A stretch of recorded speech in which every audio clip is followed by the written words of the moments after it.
Welcome to the Brain Trust Driving Change podcast. I'm your host, Jeff Bloomfield. And whether you're a leader, a coach, a salesperson, or even a parent, this podcast focuses on how to leverage the science of decision making to help you become a more impactful communicator and a driving force for change.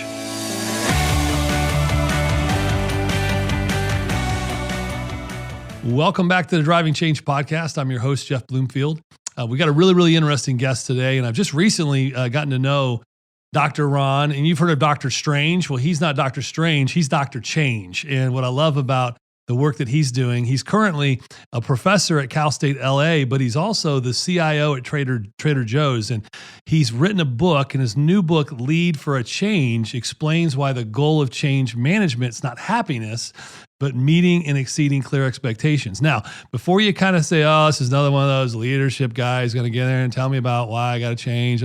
No, Dr. Ron has done a ton of research in this area, and he's actually helped transform a lot of individual cultures in the way they think, how to perform while transforming. And he's got a lot of great insights for us. So whether you're in an organization today, these things don't just apply to businesses and companies. You know that. I bring on guests onto the show who have philosophies that apply to our personal lives and our families just as much as they apply to our business lives.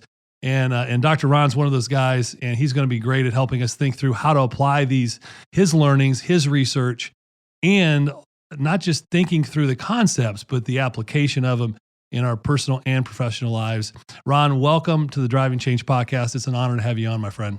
Thanks, Jeff. It's great to be here. And thanks for that introduction. That was very, very well put. I appreciate that. I will give you the caveat that I often tell my students the stuff that I teach in the classroom doesn't always work well at home, depending on who's the boss, so we'll navigate that carefully. Well, we do get into some of that organizational. We a top down, a bottom. I know you love to get into the right pronoun. Are we a we or a me? Like those things, we'll have to figure that stuff out as we go along. Where does it apply in the home, and where does it not apply in the home? I can tell you, just as for those who are listening, you're looking for a little bit of marital advice. If you are a male and you are married, you are not the boss. We're not going to do that episode today, but we might get into that some point down the road. So it's exciting to have you on the show. And I know you've got so much to teach us, and the book has so much rich information in it. We'll get into some of that as we go along. But as you know, I gave you the warning in the pre-show. Every guest starts off with their origin story. So tell us a little bit about the early days of Ron and kind of who had that influence, or maybe not had that influence on your life. What was your early life like that led you to the point where you found your purpose in helping others understand how to lead change? That's a great question, man. Thank you for that. So I grew up in Chicago and went to school there. I wasn't particularly good in academics, and I now know probably because I had a diagnosed learning disability, but that's an undiagnosed learning disability, but that's a different issue. When I was a senior in high school, my parents moved to the West Coast, and that was a big disruptor for me. Obviously, I left a bunch of good friends, came out to a place where I didn't know anybody, and my dad struggled a little bit with his work, and so that started to set an example for what it looks like when things don't go well. Ironically, I went to community college because I didn't have any friends and nothing else to do, and I did good, So it was clear that when I focused, I actually could sort of learn something and do well in an academic setting. It became clear to me after that move that I needed to get to work and sort of take care of myself, and so I went to work full time at the Gap in the early days, and I got into their management training program, and it was pretty disciplined at the time. It was a cool brand, and I started to feel like I could do something and be successful. I did really well. I was one of the youngest managers to take responsibility for managing a store in that day. Loved it, loved the company, but knew that I needed to get back to my education. So I looked for a school that was accredited where I could finish my studies at night while I worked full time. And I found National University. It was an emerging sort of private university, but was accredited. Started to study business, and they had an IT major that they wanted to get going. This was the late 70s, so tech was just coming on with mainframes and stuff like that. IBM came and gave us an aptitude test to all the students. I passed by 1 point and said, I guess I'll be an IT major, finishing school, staying with the Gap. I got out and said, hey, I just studied tech. I'd like to get into your new technology organization, maybe be an analyst or a programmer. And they said, we only hire people with experience. And so that was a bit of a shocker because I thought, hey, I got the ops experience. I now understand a little bit about tech. Let me merge those two things together. And that didn't work out. So I needed to find a company where I could get trained. And at the time, Ross Perot was running electronic data systems. He had a very structured training program. He only hired people that didn't know anything.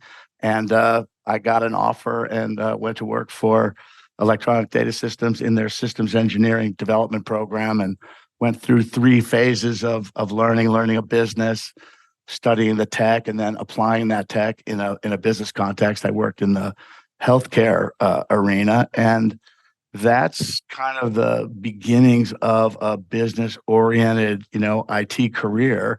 I felt constrained by the rules and the discipline and the policies at EDS, and went on to look for different organizations, different opportunities. Have spent my whole career in supply chain and retail management, IT management in the US and abroad, large companies, small companies. And each time I've had the opportunity to dig in, I found myself doing innovative projects, but also making tons and tons of mistakes and trying to learn from them. And really that collection of learning has sort of turned into my practice today and the things that I'm trying to share with people through the book. All right. Well, there's a lot there. So I've got questions. All right, go ahead. I've got questions.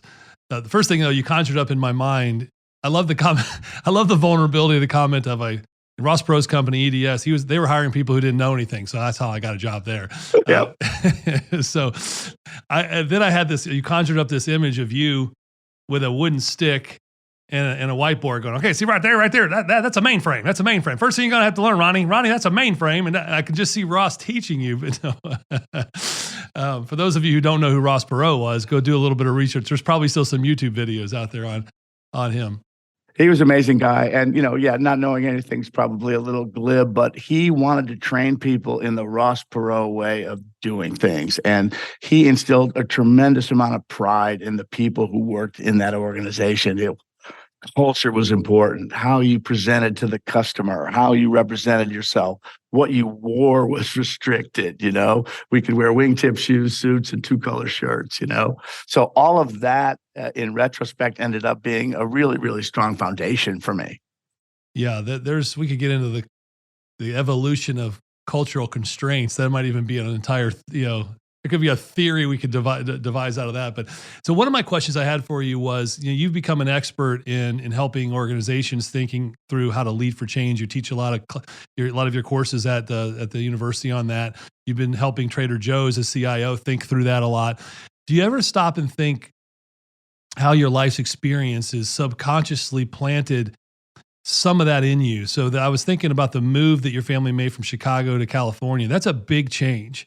And as you know, the neuroscience behind change is we don't like it, especially when we're not the ones initiating it. And when change is forced upon us, it creates a lot of different effects on our brain, short-term and long-term. Do you think that some of that had subconsciously planted in you this tension of how to help people process through different changes, whether it be personally or professionally? Was there something there? Absolutely. And I think as I look back on it and have some vocabulary now, I would say persistence and resilience, and finding yourself in a difficult situation. I've learned to ask myself, what is the lesson I can be learning here? And how can I navigate through the change and then decide what comes next? And so I would say I see opportunity in difficulty rather than seeing difficulty in opportunity. I mean, there are people who get so freaked out and, the brain will go into flight or fight and your blood goes to your arms and legs. And so you can't think clearly, you can't deal with your feelings. And so not getting there, but understanding that when you're uncomfortable, that is the opportunity to learn. And if you're paying attention and you can tolerate that discomfort, you will expand your learning zone by moving one step at a time through whatever it is that has you stuck. Does that make sense? It absolutely does. And the audience is used to me. We use the phrase self-preservation orientation. Like humans just wake up every morning in self-preservation orientation. We still scan our environment for threats. And the work Kahneman and Tversky did, and with Kahneman looking at, humans will pursue change at twice the urgency to avoid a loss as they will to pursue a gain. And that's all wired into that, right? That self-preservation. And the great irony for me with change and change management, that's why I love having like experts like you on. The great irony is the ability to do what you just said is completely in opposition to our biology. When we're feeling like we're in a season or a state of change, our brain goes into that fight or flight mode, self-preservation activates, and we're really not open to new ideas because of the entire neurochemistry that's happening and the wiring. So to train yourself to recognize in the moment consciously that your subconscious is telling you not to be open to new ideas, and to train yourself on how to look for opportunity in the midst of stress that your body and brain is telling you might be negative. That's a skill, right? You can learn to do that. Is that right? I believe so. Yeah. And I would say what you're describing is a bit of emotional intelligence, and the idea that feelings come first from the kind of tip of your spinal cord up into your brain. And if you can recognize those feelings as signals, anger, frustration, disappointment, and then decide how to respond rather than how you're going to react, then that is the skill I think that really allows people to sort of navigate through these difficult conversations. I mean, two things I learned. One is that the woolly mammoth who threatened us and made us run back in the day, those feelings and all of that stuff that drove fight or flight, sometimes it's the smallest thing, like your boss is upset with you or you made a mistake. You have the same level of intensity that we might have had, 5,000 years ago. And understanding that and being able to calm that intensity down and then figure out how you're going to respond versus react is so important. And when these strong feelings dictate our behavior, I mean, look at Will Smith and the slap, right? That guy got angry. He didn't take a beat to think about how he was going to respond. He let that emotion drive whatever went on there. And I doubt it was all related to one line from a comedian. There's probably other stuff that, was driving that. So at any rate, I agree wholeheartedly that we can learn this and practice and therefore grow as a result of difficult circumstances rather than get shut down and feel stifled. And I get excited about that. Today, it wasn't so exciting back then. I bet. I love what you said there. I hadn't really thought about it in those terms. Two things you said that really resonated with me was, one, putting words, putting language, right? Vocabulary to some of these things, identifying them. The idea of having a thoughtful response versus an instinctive reaction in these moments. Wow. I mean, that's some marriage counseling advice right there, right? That applies across our life.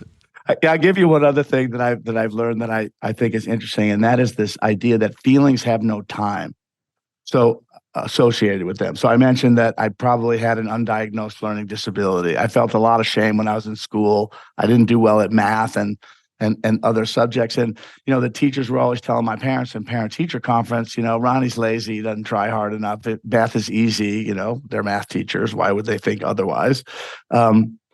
And so, that was a difficult time. So now when somebody might tell me, you don't understand, okay, the reaction of my 8-year-old from that time and the shame that I felt could come big time for me as an adult, right? When what the person's telling me is no big deal, it's okay not to understand. I get that as an adult. And I could figure it out or get people to help me. But because these feelings and these emotions get stuck in our body and might not have a time frame associated with them, I've learned to try to discern, why is this reaction so intense given this circumstance? It doesn't make sense. And being able to sort of pay attention to that, take that deep breath, and then try to be responsive rather than reactive is such an important leadership skill. Whether you're a subordinate, a follower, or a leader, I really think that this is a very important, sort of topic, and I appreciate it coming up, Wow, that may be that's a drop the mic moment here on the Driving Change podcast. And Uh, Again, I love that concept. If we could all start to think about, most of us are going to have, we know we always react to things emotionally in general, but we'll have an emotional reaction to nearly everything. It's the intensity of the emotion that we feel in the reaction that might be tied to a thread that goes all the way back to your 4-year-old self, and Yep. you don't know. And because it's so rooted into your subconscious, it's going to then influence your response if you're not aware. And to measure the intensity of your reaction emotionally and be able to not respond until you've measured it, understood it a little bit, and then thoughtfully recognize that, hey, you know what, this isn't my identity. I'm not a dumb kid in the 6th grade who didn't know how to do calculus. I'm not that kid. And shame on my teachers for ever making me feel that. Having that ability to do that consciously is so hard, isn't it? Because we have so many filing cabinet drawers full of those almost traumatic emotional reactions from our early days all the way up through. Some people even have them today, right? Everything we experience creates some memory. I think that's powerful, what you said. That's really, really important. I appreciate that. Yeah, and it's and the paradox is the stronger the feeling, the more you want to react, right? You get angry. How many we know so many people, they get angry, they scream, they get angry, they swing, they get angry, they run away, and if it's not appropriate for what the stimulus is or the trigger, if you will, then the people that you're interacting with look at you and like, what's wrong with you, Bat? Like why? So anyway, yes, I think that it's an important, leadership topic. And it's not that, we don't talk about it in the context of how to be a good leader, but really I believe you got to start to understand yourself first. And then you can, foster trust and get others to sort of rally around your cause. Yeah, you carry those life experiences with you into all of the positions that you have. And I love the idea that, I mean, you really, there's a thin line between coaching and counseling, right? And part of it is, to your point on emotional intelligence, the self-awareness of being able to coach and counsel yourself and recognizing these things and really recognizing them in a way that, how do they show up in my leadership style? How does my life's experiences positively and negatively? I can tell you lots of stories of how my papa on the farm taught me how to communicate through storytelling and what I learned from him that are very positive. But I also have a little bit of trauma in the early days of the way my Vietnam vet Marine father handled discipline. And so they're both in there, and they both will manifest themselves in my leadership style if I'm not recognizing how to suppress one and accentuate the other, right? 100%. And, my dad was a guy, his generation was role-based power. You will respect me because I am your father, right? And, I've kind of taken that to a different place because I want to earn respect. I mean, obviously, I'm a parent. I have kids. There are times when I'm going to be super directive, but there are also times when I want them to understand I'm human. I make mistakes. I got to apologize when I think maybe I didn't handle that well. And I think as a leader or in any position of power, when you can acknowledge after reflection, nobody's perfect. Hey, I wish I would have handled that differently. I'm sorry about that. And, next time I'm going to try to be better. I believe that also builds trust with people and gets them to understand, we're all human. We're all doing the best we can. And it's never perfect. Yeah, I love it. It's good. Well, let's get into the book a little bit and talk a little bit about what you first question I like to ask authors is why this book and why now? What, besides it was your expertise and you wanted to write it. Like, what was it about the concepts you had discovered and learned that you felt were really, really game changing compared to all the other myriad of leadership books out there? Because there are some really unique things in your book that I already discovered. So why the book and why now?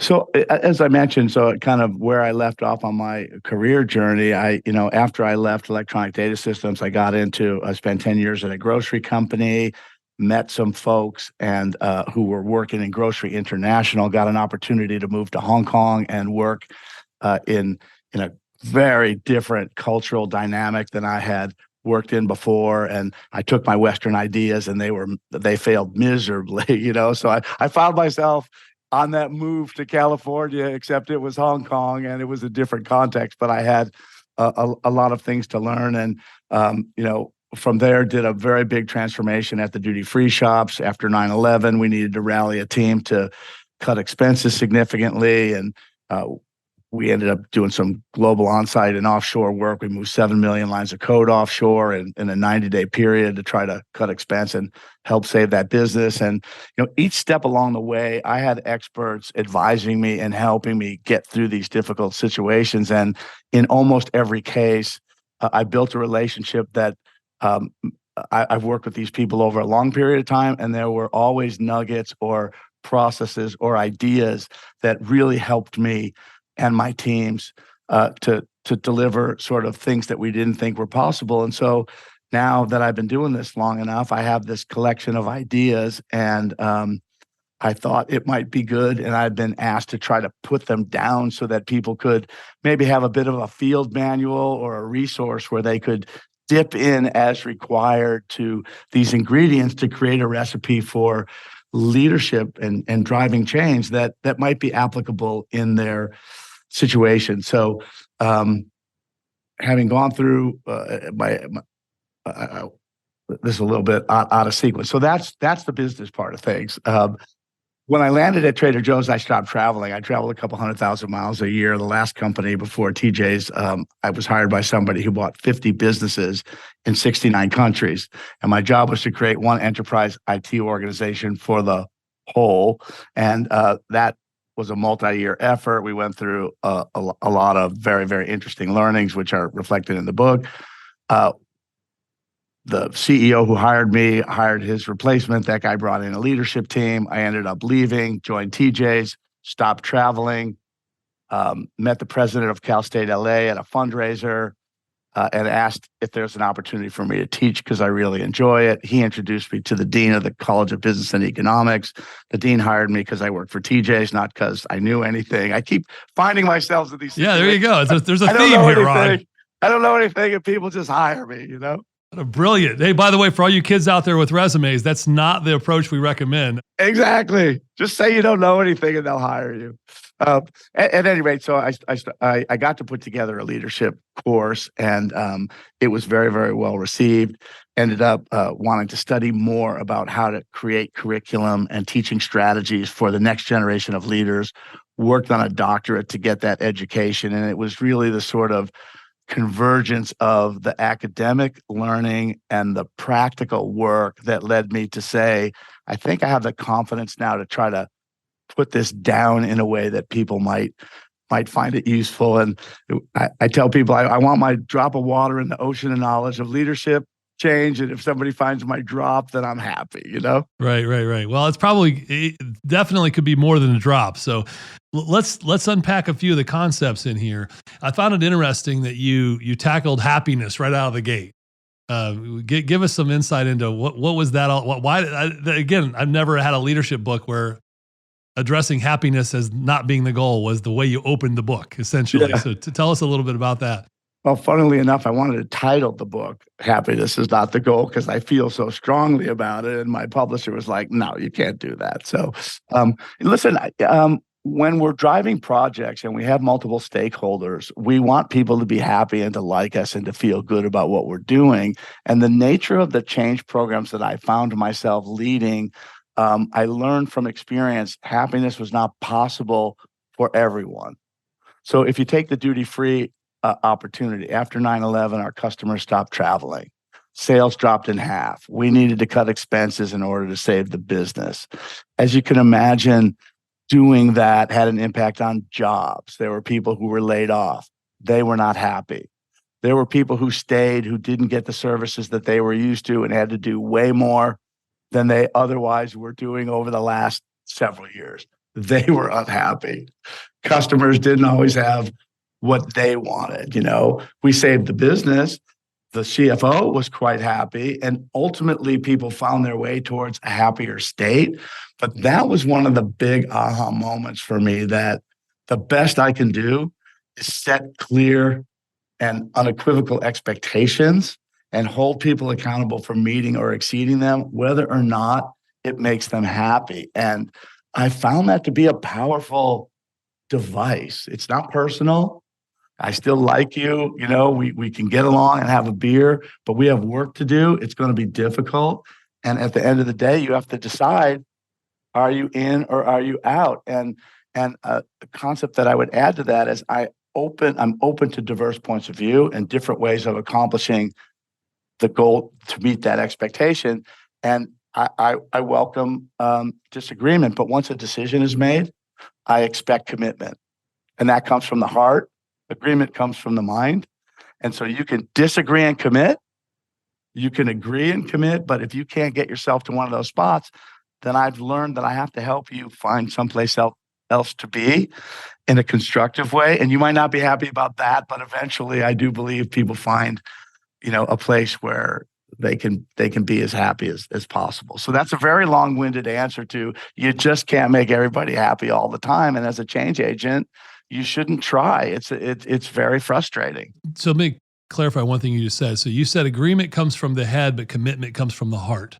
I believe that to be true. I believe that, yes. I love that. Yeah, I hadn't thought about that way before. So you can get agreement in the head, but to commit to change, it's a heart thing.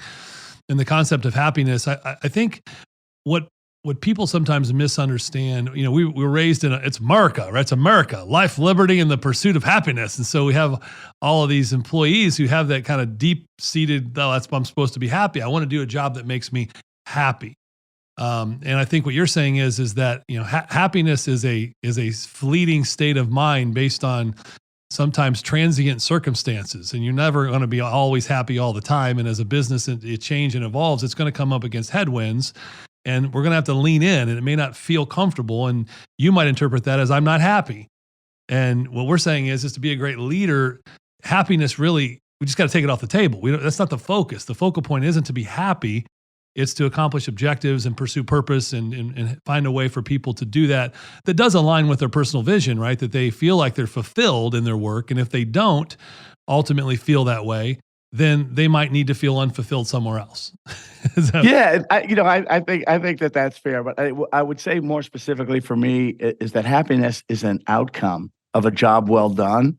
Like, you could still feel happy at the end of a very arduous journey where you've learned something and you've done the best you can to meet or exceed expectations. But I've also found that tying my own I'll speak for myself, tying my happiness into one relationship, one job, one sport, one philanthropic endeavor is not giving happiness its due, and sort of finding a recipe of diverse things that you can be part of and experience that ultimately leads to that sense of happiness that is unique to each of us, and to your point, may change over time, is an important thing, But if an individual says, I got to get my happiness from work, then to your point, you got to define it clearly, pick your boss, and find a place where you can get that. I mean, it's possible, Yeah, I think there's just some, as you said earlier, words matter, right? Vocabulary. What does happiness really mean to you? And helping people understand that, and that, we'll celebrate wins, and we'll create a culture where it's fun to work, and we all have our aligned objectives, and we're going to celebrate when we meet those objectives. But, day to day, there's going to be headwinds, and there's going to be times when it may not feel comfortable. You might mistake that for I'm not happy.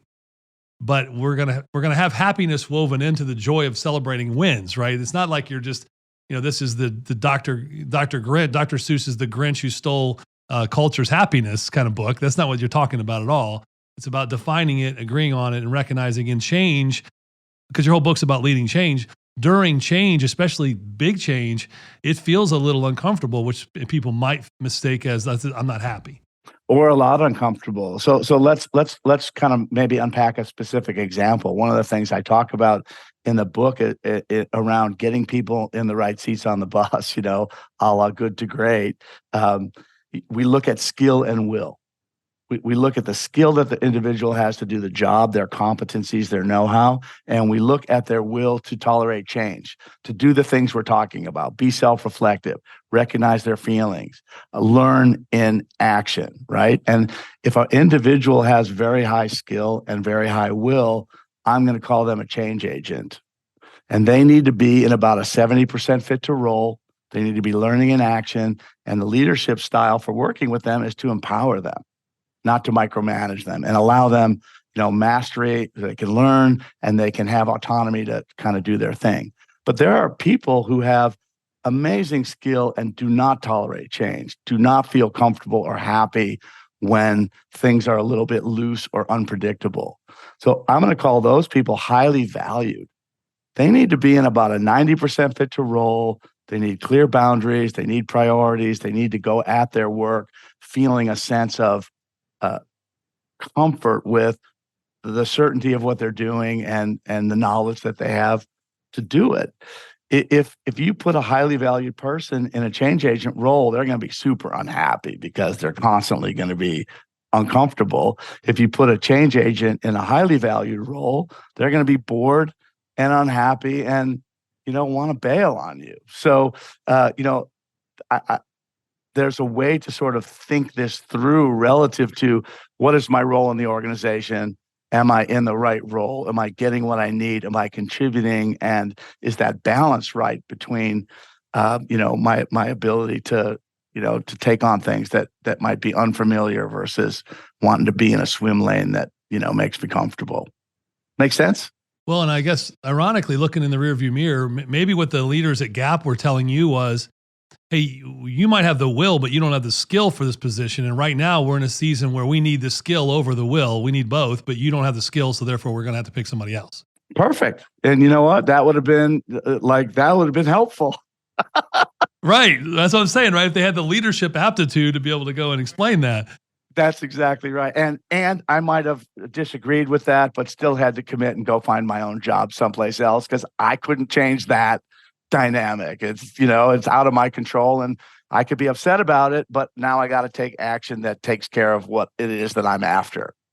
Exactly. Yeah, I mean, and I know there's some people out there. The great irony or paradox of experience is you don't have any until you get some, right? That's exactly. Listen, I had that with publishing. Nobody would take me on because I haven't written a book. So I kind of hit that headwind head on. So let's jump into the next topic I wanted to cover. And we're not going to obviously get into everything in the book, but we're going to get into the high points. My brother-in-law is a dear friend of mine, and we have this running joke where when it comes to whether it's customer service or relationships or different things in life, he says, Jeff, you know what I've figured out the key is? I just lower my expectations of everyone around me. And then I really don't get irritated, and that's not part of my DNA. He knows that, so I'm a raise the expectations bar guy of myself, and then everyone around me. So when it comes to setting clear expectations, when it comes to our perceptions of what expectations should be relative to leading change, what's your philosophy on how to define expectations so that everyone clearly understands it, and maybe even feels like they participated in the setting of them? What's your whole philosophy around expectations? I think the big idea is you have to align the outcomes that you want to achieve with the beliefs and values and biases of the collective organization. And you have to negotiate that alignment in order to set appropriate expectations. So back to the DFS case, we had all of our programmers in offices. Everybody managed them directly. They were all employees. When we had to change our workforce and move to a global services model, we offshored, as I mentioned, a whole bunch of code. Well, that meant we were dealing with a partner. They didn't work for us. We couldn't see them. They spoke in an accent. They looked differently than we did. I needed to get that expectation, that outcome delivered in order to hit my financial target and maintain a degree of service. There was not an option to do that with my internal staff and the cost structure that we had kind of around the world. But the belief system of the people in the organization were, I can't manage you unless you look like me, you sound like me, you're in my time zone, you're in my office. So I had to negotiate get my HR support to help put people on a new path, to get the funding to fund a bubble to get my transition going offshore. But it was that negotiation that allowed me to hit that expectation. If the business would have said, no way in hell we're working with a third party, we're not going offshore, you must do it with the people in your organization, then I would have had to say, well, I can't achieve the financial objective that you're after. It is not, my perspective, it's not possible. You might find somebody who can, but then let's lower that bar at least for a period of time so that we can get some momentum and drive traction. And so that's the most important thing, is kind of understanding the nature of the people, the skills you have, the belief system of the organization, what they're willing to do and not do, and then get that expectation set properly in the fullness of time so that you can meet or exceed it. Does that help? Yeah, absolutely. It absolutely does. Do you define outcomes and expectations? How do you define them differently? Because some people might merge them together and say, well, this is the expectation, and they might be just talking about an outcome, versus someone else might say, well, this is the outcome we're pursuing, and here's the expectations we think it'll take to get to the outcome. How do you define the two? Are they different? Are they the same? I think they're different. In the case we're talking about, and listen, they could be the same depending on the company or the people or what they believe. But in this case, the outcome was we needed to cut 50% of our expenses in 90 days, and we needed to maintain a level of productivity that kept our stores open and working properly. Right. So those outcomes were not negotiable. They were very clearly defined and measurable. The expectations were more around how much risk is there in us getting to that point? And how much time will it take us to get to that point? And what skill sets do we need to evolve to get there? Do we hire them immediately? Do we train our people? And so the expectations were around, we're going to get there, but is the time frame acceptable? Is what we need to do with our workforce acceptable? Is the investment or lack of investment in tools acceptable? And these are the expectations that were sort of the contract terms and conditions, if you will, to get to that outcome. And the change leader's role is to navigate all of the stakeholders and try to explain as clearly and concisely as possible what those expectations need to be. And to the point about happiness, you may not be happy, but that's what it's going to take to move us towards that that ultimate outcome. So that's how I would differentiate the two. Good. So here's how I just interpreted what you said. Tell me if I'm way off base here. So outcomes are, here's the scoreboard. At the end of the day, we need to have done X. We're going to outshore this. The code's going here. Here's how we're going to look. This is the outcome. The expectations are the variables that influence the outcome that everyone has to be aligned on, knowing that here's the variables. Time is a variable. Money is a variable. People are variables. These are all variables. And as long as we're aligned on what those variables are from an expectation standpoint, we can keep pointing to the outcome that we desire. But as we go along this journey, if the outcome's looking farther and farther out on the horizon, we have to look at the expectations of the variables. Were they met or not met? And then that's how I'm kind of interpreting what you're saying. Is that on track? I think so. And I would also say, as you're on that journey, you make assumptions when you start that turn out to be not true or less accurate than you thought, and you have to pivot, make adjustments as you go. That's one really important point. And the other, Gartner had a really good framework that I adapted and put in my book, and they talked about types of change, kind of improvement changes that are really on the margin, that don't require a tremendous amount of lift, if you will. And those are going to be highly certain, but the value is relatively low. So if you got $1 million in sales and you want to go to 1.1, you got to change a few things, and you can get there without a lot of disruption. On the other hand, when the goals are transformational, you don't have history or experience to predict what's going to happen. You actually need maybe new know-how, right? The certainty of getting there is much lower because there's way more things that you have to do to get your organization prepared to deliver that transformation. But the value could be from 1 million in sales to 5 million in sales. You know what I mean? A 5-time improvement. So the challenge that we face when you're in a change agent role and you're dealing with a leader or a board or funders, they want certainty and value. And they're on opposite ends of the spectrum. And so the conversation around expectations is you can't have both, man. It's where do you want to draw that line, and let's put together a program that that gets us to where we want to be. And I think that's a really powerful thing to think through when you're sort of pitching change programs. If you're listening to this episode from my team, I want you to delete that last section. I've never done that as a leader here. So you've got a lot, and there's so many topics here. I do want to cover one other big topic here before we jump. By the way, for those who are listening, And when you get the book, it's chock full of tools as well, like visual tools that you can go to, which I love in the book as well. The big thing around, it's almost become cliched, so I want your take on it. Authenticity.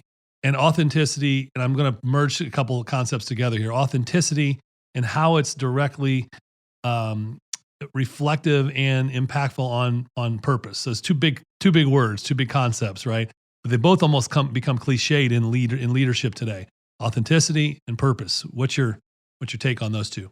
So I'm going to start with purpose, and I'm going to say purpose to me is sort of why I'm doing what I'm doing and how I fit in. And I think it's really important for leaders to establish a purpose and for people to understand, why the business exists, why the project exists, and how they fit into their role. That is so important, just for human beings to understand why we're doing what we're doing. Authenticity is, for me, it's about being who you are. We all have strengths. We all have things that we're not so good at. And my philosophy is, let's figure out what your strengths are and help you apply those strengths in leading a journey that accomplishes an objective. And so I might be an introvert, somebody else might be an extrovert, but we can both be leaders, but we're going to do it in a different way. And if the introvert tries to be an extrovert and believes that there's only one way to lead, that is often disingenuous. People don't buy into it. The leader feels uncomfortable, and the results often suffer as a result. I believe that you don't have to be born a certain way to be a leader. You don't have to look a certain way. My research tells me that. You don't have to be in a certain socioeconomic category. Leadership can be taught, and it is a process. And I just believe that authenticity is about being you in that process and figuring out which things make the most sense to help you foster trust, get a team behind you, and meet or exceed expectations. The only caveat that I might offer to authenticity is, excuse me, I think it's being the best version of your true self. Because sometimes I hear leaders say, "Well, I'm just being myself. I'm just being authentic." I'm like, "Well, yeah, but you're a jerk. Like you're really not helping. Your authentic self today is a train wreck." So Yeah. what you call your authentic self. So it's right, being the best version of your true self as it pertains to helping others. That's, to me, the true mark of authenticity. You can't make excuses, right? Well, I mean, so this is a very interesting conversation. And what I would say to that, my experience is there are some people who are authentically jerks. But just know the impact, right? You just got to know.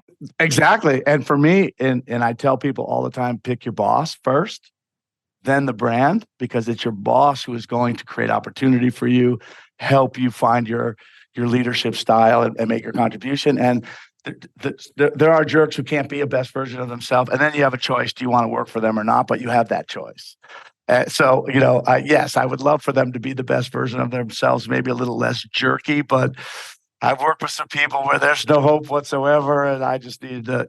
Sometimes we stay for a reason. I got to feed my family, need to finish this project, whatever the driver. But understanding, I am doing this as a means to an end, not an end in itself. I will find a boss that suits me and will help me become, the best version of myself. And I think that there's hope in that. I still think it's, I haven't looked at it. The last research, Gallup does it. I think HBR does it. Different groups do. The reasons people leave companies, it's the number one reason is still the boss, right? It's rarely the brand and it's rarely other things. So there's, they're down the list, but it's almost always the number one reason is my boss. So if your authentic self is a jerk, do some self-reflection because it has direct ripple effects on people in the organization. Absolutely. So let me rattle off here some rapid fire stuff and you just comment. We'll go quick on this in the book. So we talked about happiness already. We talked about expectations. We talked about authenticity. By the way, I'm rattling off. I want you guys that are listening, these are chapter by chapter, what's in this book. So you get a flavor for what you're going to learn. And I love that how you described it as a field manual because there is so many rich experiences that you've laid out in each chapter, as well as tools to implement this stuff inside your organization. Change requires change. 20 seconds, go. you can't change without doing something different, and so you can't stand still and change. So you gotta let go of one trapeze and grab the other. One of my favorite quotes is, "Jump and the net will appear." Yeah, that's that's the Indiana Jones effect that I like to call it, right? Remember the old Indiana Jones where he had to step out and there wasn't anything, and then the rock appeared and he just had to keep stepping. Love it. Beautiful. Change requires change. Okay, that's a Geico chapter. Everybody knows that. I'm kidding. I'm sure there's a lot of really good stuff in there. Then we talked about the power of purpose and direction. We talked a little bit about purpose. Do you want to add anything to that with the purpose and direction chapter? I think that model that I talk about in there has several elements, and when that gets completed, it becomes the first filter to decide, are the things we're talking about the right things to do to get us to our outcome? There's always more things than we can do, and we got to do the right things, not necessarily doing things right. Warren Bennett said, "Leaders do the right things, managers do things right." You, you do the wrong things correctly, you're going to waste a lot of time. So purpose and direction helps you filter a portfolio of projects that are going to lead you to your ultimate objective and outcomes. So direction, where we're going; purpose, why we're going there. Yep. That okay? Love it. We talked about outcomes. Chapter 6, outcomes are everything. We've kind of spent some time on that. Chapter 7, possibilities spawn opportunities. Give us a little bit of your flavor on that.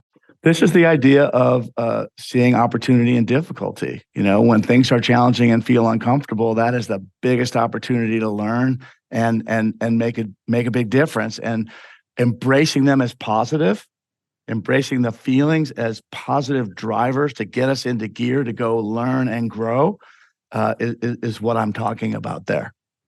Love it. I went to a conference years and years ago down in Texas. Ed Young Jr. put it on. I think it was part of the C3 conference. And the theme, I'll never forget the theme, is turning what if into what is. I love it. That's it. Right? It was that idea. So I love that. Chapter 8's about talent, right? So you get into talent, turns the opportunities into realities. Any wisdom there you want to tease the audience with? We talked a little bit about the skill will matrix, and I think that there's some very, very insightful things in there, both for the subordinate to tell the supervisor where they see themselves and the supervisor to confirm whether they're aligned or not. And it fosters conversations about getting people into the right seat on the bus. I think it's a really, really important chapter. Love it. It's good. We is better than me.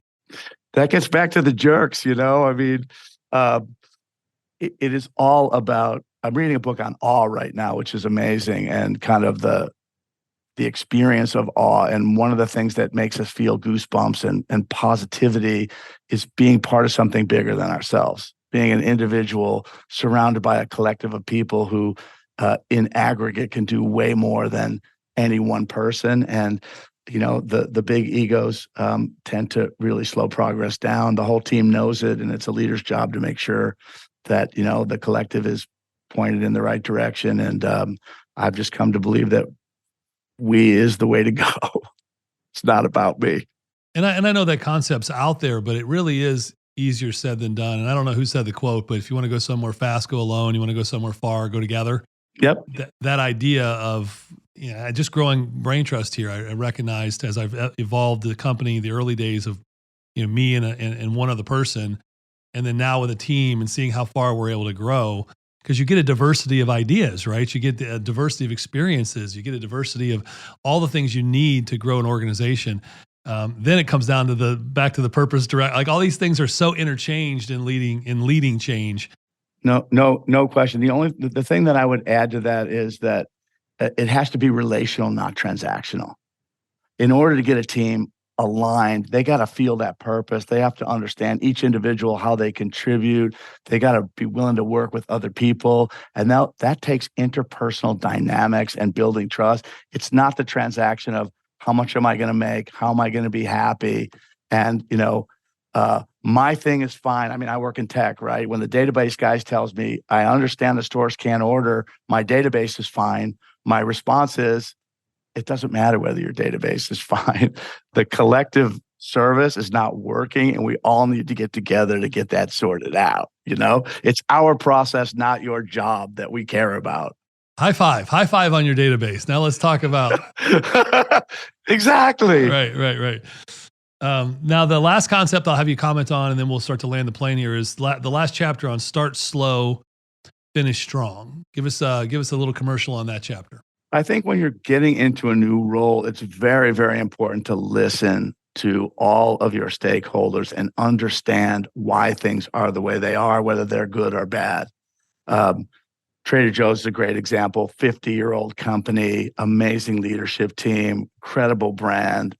Everything was working. And so from a tech point of view, my mission was just understand all of that, then try to think about where were opportunities to make improvements, and, having understood, got people aligned, then we could move pretty quickly on the most important things that people were going to embrace and, get behind. So I just think so often we get into a new role and we want to establish ourselves. We want to say something smart. We want to do something so that people can see it. And I think tolerating the discomfort of being in learning mode is so important, and it will allow you to go much faster rather than potentially make some assumptions that aren't accurate, and some mistakes that could burn a relationship or get you stuck, beyond repair.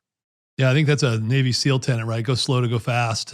We've had a couple of those fights, and that's what they're saying, right? Is be methodical, and if you do it the right way, it'll speed you up in the change. Well, this is a time we've been involved. If you think about the season that we're living through right now, from post the COVID, there's never been a better time to launch a book like this, because it really did expose a lot of organizations and its ability to nimbly lead change when maybe the market conditions weren't ideal and they weren't able to predict. So the last thing I'll challenge the audience to do, that you may just have listened to this episode and thought, well, I'm not a leader inside the organization, so this doesn't necessarily apply to me, the learnings. I would completely disagree. This is the type of book that whether you're an entry-level employee or you're the CEO, you can read a book like this and you can actually use the principles, the tenets, and the tools to lead up in the organization. How brilliant would it be if you're an entry-level person or someone who just graduated college and you got a job and you read this book and you're able to go to your boss and say, I've got some ideas on how we can help drive change in the organization.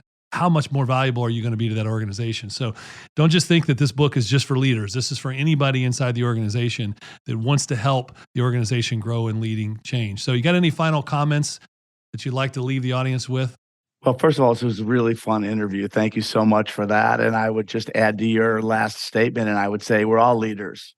It's not about your title. It's about making a difference, working with other people, making a positive impact on your company, on your community, on the planet. And it's what we're here to do. And I hope that some of these things help. And I would be more than happy to engage with any readers who are interested in having a conversation about what they're reading and how they want to apply things. And it would be fun to keep the dialogue going, Jeff. Thank you so much, man. It made my day. Yeah, it's our pleasure. So tell people where we can learn more about how to get the book and how to be in touch with you. You can be in touch with me at ronald.glickman@gmail.com. The book, Lead for a Change, is available on all platforms, including Amazon, and I will get you a link to the publisher's landing page so that it's easy for people who want to buy a variety of formats to find the book that they're looking for. So that link will already be in the show notes by the time you're hearing this. So just click on that link, go grab the book, and let's cause some change pain for Dr. Ron. He gave us his personal email. So read the book, and I want you to email him a question or a comment or tell him how great he is. Send him a testimonial to his own personal email. Reach out to him, use it, because it's not every day that a professor of his level, a leader at his level, is willing to reach out and talk to the audience about what they're learning. So Dr. Ron, this has been awesome. I've learned a lot. I feel like I've got to go do some change management inside my company now. The rest of the day, I'm going to clear my schedule from you. So thank you for being on, and we'll have you back again. I would love that, man. Thanks so much, Jeff. I really appreciate it.